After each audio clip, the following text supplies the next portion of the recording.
uyu ni umunsi ukomeye cyane kuri njye. Ntabwo ngaragiwe gusa n'abantu baje kuntahira ubukwe gusa, ngaragiwe n'abahamya b'urukundo nakunze Irene kandi nagukunze ugariye wowe. Ibi bihe nibyo nashakaga, numvaga hari igihe kimwe kizagira igihe ngiki, umunsi nk'uyu, umunota nk'uyu, nkaba ndi kumwe n'abandi benshi kugira ngo twese dufatanye guhamya urukundo nawe.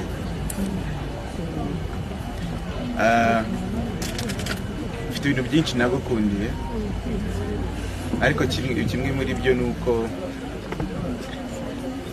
to know you is to love you. You are so smart.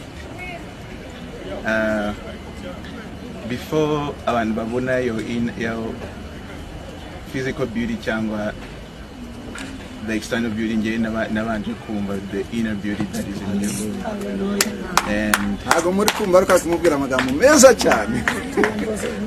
And gambe na mbere duhura hari ukuntu nabimenye ko ari wowe, kandi icyo kintu narakigumanye kugeza igihe yagereje kuzagihamiriza imbere y'abantu. Haleluya.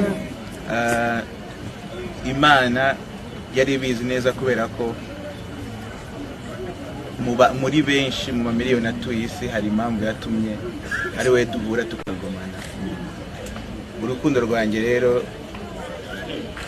ntabwo ari isezerano gusa, ni ihame, ni inshingano, ni ibyiyumviro bizanguma mu munsi ku munsi. Imana yituye urukundo rwacu kandi izatuyobore mu gushingira ku rwayo rukomeye rurusha urwacu, kugira ngo akaramata tuzakabanemo kugeza iteka ryose.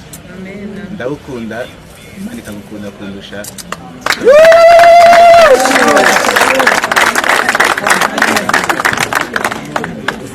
Amubwiye amagambo meza cyane.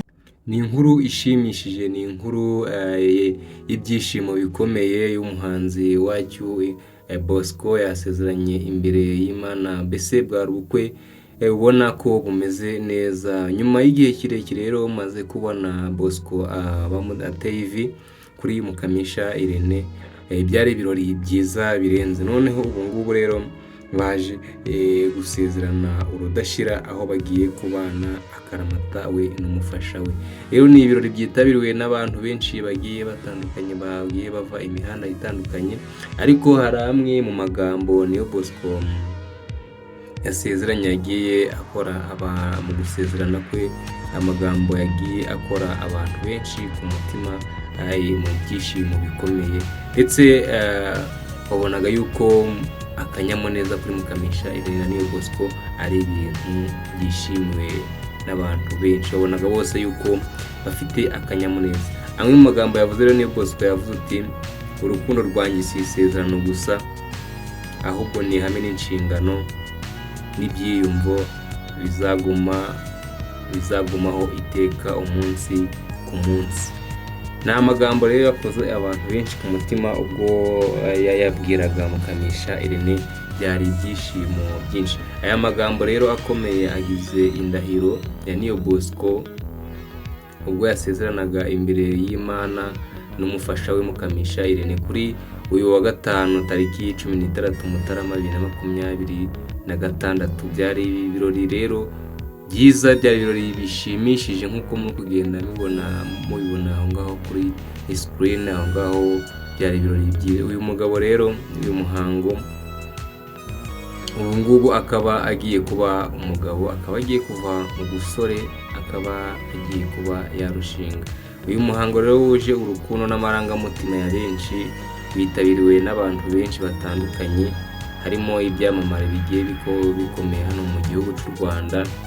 Wenda nk'abashije kuba bamenyekana cyane nka Bruce Melody, uzwi cyane mu muziki nyarwanda hano, umusitari ukomeye akabamo na Nyambo na Irene muri ndahabi nawe bari bahari babwitabira. Babona ko ari ibirori, ndetse n'abandi benshi bagiye batandukanye bagiye babyitabira. babonaga ko ari ibintu bishimishije. Rero urukundo rwabo tugomba kurushigikira ndetse bakazabyara n'umukobwa bakagira urugo rwabo rukagendwa, mbese rukaba ari ibintu byije. Amagambo rero y'indahiro yasize benshi, yabasigiye isomo. Ibyaranze ubukwe ni ibintu byiza, byari ibitangaza, mbese wabonaga yuko ari ibintu byo kwishimirwa.